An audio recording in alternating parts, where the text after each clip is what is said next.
প্রার্থীরা চলাফেরা করছেন, সমাবেশে আছেন, মিছিলে আছেন, যে দুইজন উপস্থিত ছিলেন তার পরিচয় আমরা করিয়ে দিলাম। সংগ্রামী সাথী ও বন্ধুগণ, মহান রব্বুল আলামিন আমাদেরকে সৃষ্টি করেছেন তার গোলামী প্রতিষ্ঠার জন্য, তার আইনকে আমাদের ব্যক্তি জীবন, পারিবারিক জীবন, সমাজ জীবন, রাষ্ট্রীয় জীবনে বাস্তবায়ন করার জন্যই তিনি আমাদেরকে দুনিয়ায় পাঠিয়েছেন। আমরা অত্যন্ত দুঃখের সাথে লক্ষ্য করেছি বিগত বাংলাদেশের 54 বছর, পাকিস্তান আমলের 24 বছর, 78 বছর এই এলাকায় আমরা কোরআন সুন্নাহর আইন, আল্লাহর দেওয়া আইন আমরা একটিবারের মতো দেখতে পাই না।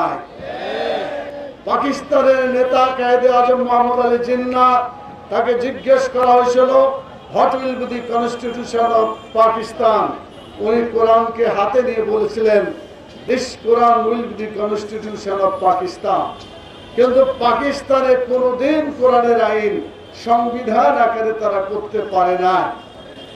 আবার বাংলাদেশে যারা 71 থেকে 2024 পর্যন্ত ক্ষমতায় ছিল, যে কয়টি দল, একটা দল ছিল 4 বার, আর একটি দল ছিল 3 বার।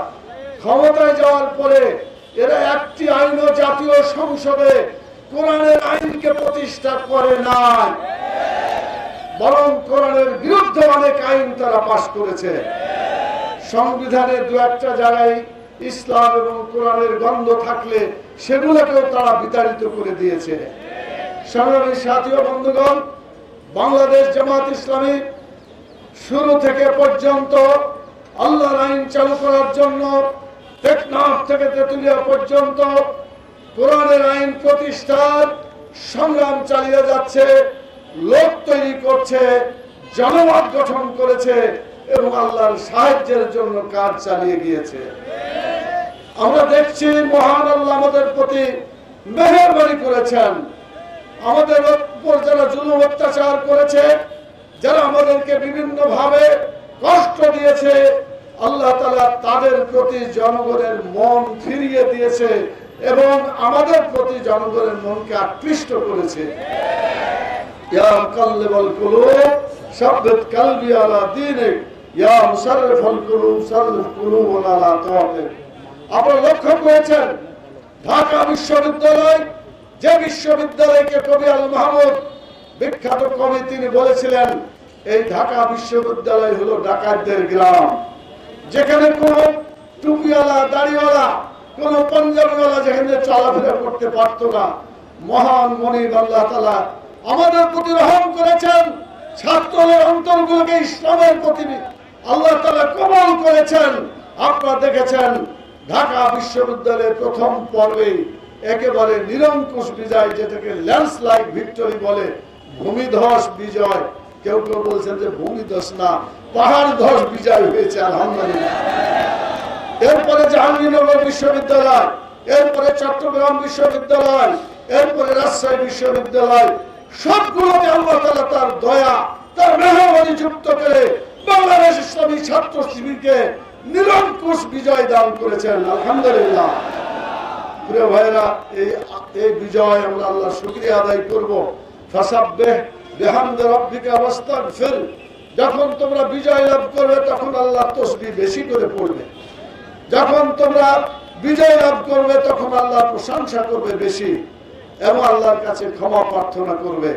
আমরা আল্লাহ তাআলার এই মেহেরবানির জন্য আল্লাহর কাছে আমরা বিনীতভাবে আমরা মাথা নত করে আল্লাহর কাছে সিজদা নত করব এবং এটার জন্য আল্লাহর কাছে দোয়া করব। এইভাবে আল্লাহ যেভাবে 4টি বিশ্ববিদ্যালয়, বাংলাদেশের সবচাইতে বিখ্যাত, এমনকি ঢাকা বিশ্ববিদ্যালয়কে অক্সফোর্ড বিশ্ববিদ্যালয় বলে অনেকে বলে থাকেন, সকল বিশ্ববিদ্যালয়ে আল্লাহ তাআলা যেভাবে ছাত্র জনতার মনকে ইসলামের দিকে ফিরিয়ে দিয়েছেন, আমরা বিশ্বাস করি আগামী জাতীয় সংসদ নির্বাচনে দল মত জাতি ধর্ম নির্বিশেষে সকলের অন্তরকে ইসলামের দিকে আল্লাহ তাআলা ফিরিয়ে দিচ্ছেন এবং দিবেন ইনশাআল্লাহ। আপনারা একটা রিকশাওয়ালা, ঠেলাগাড়িওয়ালা, যাকে জিজ্ঞেস করবেন যে বলবে যে এই নেতাকে দেখেছি, ওই নেতা দেখেছি, এই দল দেখেছি, সেই দল দেখেছি, এই আদর্শ দেখেছি, ওই আদর্শ দেখেছি, এই মতবাদ দেখেছি, ওই মতবাদ দেখেছি, কোনটাতে শান্তি দিতে পারে না। আমরা আবার দেখতে চাই বাংলাদেশ জামাত ইসলামী যে ইসলাম নিয়ে আন্দোলন করছে, এই ইসলামের শান্তি আমরা দেখতে চাই। এজন্য কাউকে ভোট নয়, আগামীতে ভোট হবে জামাত ইসলামের পক্ষে, জামাত ভিক্টরি হবে ইনশাআল্লাহ। সংগ্রামী সাথী বন্ধুগণ, আচ্ছা মিছিল করার সময় আসছে, আমি ছেড়ে দিলে মিছিল কেমন করতে পারেন দেখাবেন, আমরা দেখবো ইনশাআল্লাহ। আমি যে কথা বলে আমার কথাকে সংক্ষিপ্ত করতে চাই, প্রিয় ভাইয়েরা, আমাদের দেশটা ফ্যাসিস্ট সরকারের অত্যাচারে অনেক কষ্ট পেয়েছে, অনেক মানুষ কষ্ট পেয়েছে, লাঞ্ছিত হয়েছে। আল্লাহ তাআলা যারা জালেম তাদেরকে দেশে না রেখে বিদেশে পালাতে বাধ্য করেছেন, বলেন আলহামদুলিল্লাহ। কিন্তু তারা এখনো কিন্তু চেষ্টা শুরু করছে, এখানে আগুন, সেখানে আগুন, এখানে সন্ত্রাস, ওখানে সন্ত্রাস, বিভিন্ন ভাবে আবার ফিরে আসার চেষ্টা করছে। আমরা স্পষ্ট করে বলে দিতে চাই, বাংলাদেশের তৌহিদি জনতা জালেমকে বিতাড়িত করেছে, ওই জালেমকে আবার সুযোগ দেওয়ার কোনো প্রশ্নই আসে না।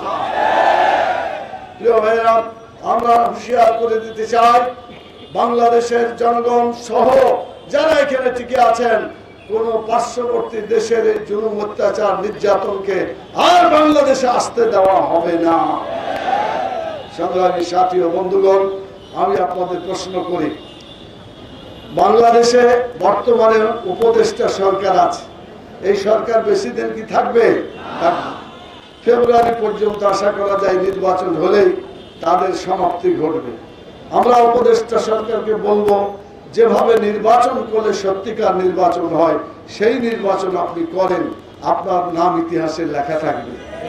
কিন্তু আগের মতো 2014 সালে বিনা ভোটের নির্বাচন, 2018 সালের দিনের ভোটকে রাতে করা, এবং 2024 সালে তারা আমি এবং দামি যে ভোটগুলা করেছে, এইরকম স্টাইলে যদি ভোট হয়, তাহলে জাতি আপনাকে কোনোদিন ক্ষমা করবে না। সেজন্য বর্তমানে যে সমস্ত প্রশাসনের লোক আছে, এই প্রশাসনের লোকগুলোকে রাখা যাবে না। এরা ওই সমস্ত লোক যারা বিগত সরকারের আমলে দেশ এবং জাতির দুশ্মনী করেছে, কথা ঠিক কিনা বলে। এই জন্য সকল প্রশাসনে যারা অবস্থান করছে, সবগুলোকে বাদ দিয়ে নিরপেক্ষ এবং অন্যান্য যারা আগে এরকম দোষ করে নাই, খুঁজে খুঁজে কম মন্দ, কমপক্ষে অত মন্দ না, কম মন্দ তো আছে, তাদেরকে খুঁজে খুঁজে সেখানে দিতে হবে। কোন খারাপ লোককে প্রশাসনে রাখা যাবে না। 2 নম্বর, যারা অন্যায় করেছে, মানুষ খুন করেছে, হত্যা করেছে, খুন গুম করেছে, বিভিন্ন ভাবে যারা মানুষের উপর অত্যাচার জুলুম করেছে, এর বিচার কিন্তু হইতে হবে, কথা ঠিক কিনা বলে। বিচার যদি হয়, তাহলে অন্যান্য লোক ভয় পাবে, তারা আর অন্যায় করার সাহস পাবে না। আর যদি বিচার করা না হয়, আরো অসংখ্য লোক এভাবে অন্যায় করার জন্য এগিয়ে আসবে, কথা ঠিক কিনা বলে। এই জন্য আল্লাহ তাআলা বলেছেন, ওয়ালাকুম ফিল কিসাসি হায়াতুন, কিসাসের মধ্যেই মানুষের জীবন নিহিত আছে। আমরা পরিষ্কার করে বলতে চাই, বিচার অবশ্যই হতে হবে। নির্বাচনের আগে বিচার জনগণ দেখতে চায়, বিচারের মুখোমুখি যারা হয়েছে তাদের ফলাফল জাতি দেখতে চায়।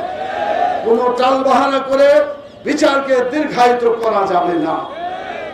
দ্বিতীয় যেটা আমরা বলতে চাই, সেটা হলো যে আমরা একটা নতুন সিস্টেমের কথা বলছি, PR, প্রপোর্শনেট কি রিপ্রেজেন্টেশন, মানে আনুপাতিক হারে নির্বাচন। আমি 1 মিনিটে আপনাদের বুঝাইতে চাই। 100টা লোকে যদি 4টা লোক ভোটে দাঁড়ায়, একজন পেল 25, একজন 24, একজন 23, একজন 22, বলেন তো ভোটে পাস করবে কে? 25টা পাস করবে। তাহলে বাকি যে ভোটগুলা থাকলো, কত থাকলো? 75। এই 75 লোকটার ভোটের কোনো দাম থাকলো? এটা পচে গেল। বাংলাদেশে একটা কথা আছে, ভোট পচে গেল, বলছে না এরকম? আমরা পাবলিকের ভোট পচতে দিতে চাই না। ওই যারা 25% ভোট পাবে তারা 25টা MP পাবে, যারা 24% ভোট পেয়েছে তারা 24টা MP পাবে। যারা 23% ভোট পেয়েছে তারা 23টা এমপি পাবে, যারা 22% ভোট পেয়েছে তারা 22টা এমপি পাবে। জনগণের ভোট কিছুতেই আমরা ক্ষতি করতে চাই না, জনগণ আমাদের সাথে আছে। ইতিমধ্যে পত্রিকায় বলা হয়েছে 71% জনগণ এই পিয়ারের পক্ষে। আর বাংলাদেশ শুধু নয়, সারা দুনিয়ায় প্রায় 91টা দেশে পিয়ার পদ্ধতিতে নির্বাচন হচ্ছে, কথা ঠিক কিনা বলেন? অতএব এটাকে অবহেলা করা যাবে না। এটার জন্য প্রয়োজনে যারা বিরোধিতা করছে, আমরা চ্যালেঞ্জ দিয়ে বলতে চাই, সাহস থাকলে আজকে গণভোটের মুখোমুখি হন, দেখা যাবে আপনাদের পক্ষে জনগণ না পিয়ারের পক্ষে জনগণ, কথা ঠিক কিনা বলেন? এই জন্য আমরা বলতে চাই, নভেম্বরের মধ্যেই গণভোটের ব্যবস্থা করে প্রমাণ করতে হবে পিয়ারের পক্ষে দেশের জনগণ আছে। আর যদি পিয়ারের পক্ষে জনগণ ভোট দেয়, তাহলে আপনি না দেওয়ার কোনো অধিকার রাখেন না। শেষের কথা যেটা আপনাদের কাছে বলে আমার কথাকে একেবারে সীমিত করতে চাই, সেটি হচ্ছে বিগত হাসিনা ফ্যাসিস্ট সরকারকে যারা ক্ষমতায় থাকতে সহযোগিতা করেছিল, আপনারা জানেন কোন নড়বড়িয়া জিনিসকে যদি টাইট করতে হয়, আমাদের ওইদিকে বলা হয় চাঁপাইনবাবগঞ্জে পেলা দিতে হয়। আপনারা কি বলেন, কি বলেন আপনারা? ঠেস দিতে হয়। তো যারা বিগত ফ্যাসিস্ট সরকারকে ঠেস দিয়েছিল, তাইলে তারা অন্যায়কে সহযোগিতা করেছিল, কথা ঠিক কিনা বলেন? তাহলে অন্যায় যে করে, অন্যায়কে সাহায্য করে, অপরাধকে আলাদা না সমান? অতএব একই অপরাধী তাদেরকে সেভাবে সরকারকে তাদের বিরুদ্ধে ব্যবস্থা নিতে হবে, কথা ঠিক কিনা? সংগ্রামী সাথী ও বন্ধুগণ, আমাদের মহানগরী আমির ভাবছেন যে সূর্য ডুবে গেলে তো মিছিল করা যাবে না, অতএব সূর্য ডুবার আগে মিছিলটা করে সারতে হবে। আপনার মত বাজার যাবেন আশা করি, সেখানে যে মাগরিব পড়বেন। সেজন্য আমি শেষ করতে চাই, বাংলাদেশের জামাত ইসলামী যে সংগ্রামী আন্দোলন করছে, আলহামদুলিল্লাহ আপনি গ্রামে গঞ্জে যাবেন, দেখবেন আজকে যারা কোনোদিন জামাত ইসলামীকে চিনত না, সবাই বলছে এবার আমরা দাঁড়িপাল্লায় ভোট দেবো ইনশাআল্লাহ। অতএব আগামী দিনে বাংলাদেশের যে সংবিধান হবে সেটা কোরআনের সংবিধান।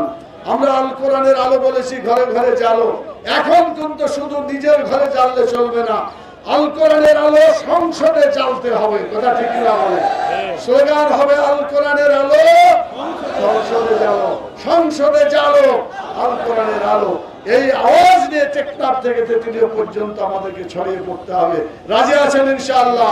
আমরা মাল দিব, আমরা জান দিব, আমরা ভোট দিব, আমরা নোট দিব, ইসলামকে কায়েম করব ইনশাআল্লাহ। আমরা দুনিয়াতেও কল্যাণ চাই, আখিরাতেও কল্যাণ চাই। যারা কোরআনের আইনের পক্ষে ভোট দিবে তারা আল্লাহর পক্ষে সাহায্যকারী হিসেবে আল্লাহর দরবারে কবুল হবে, কথা ঠিক কিনা বলেন?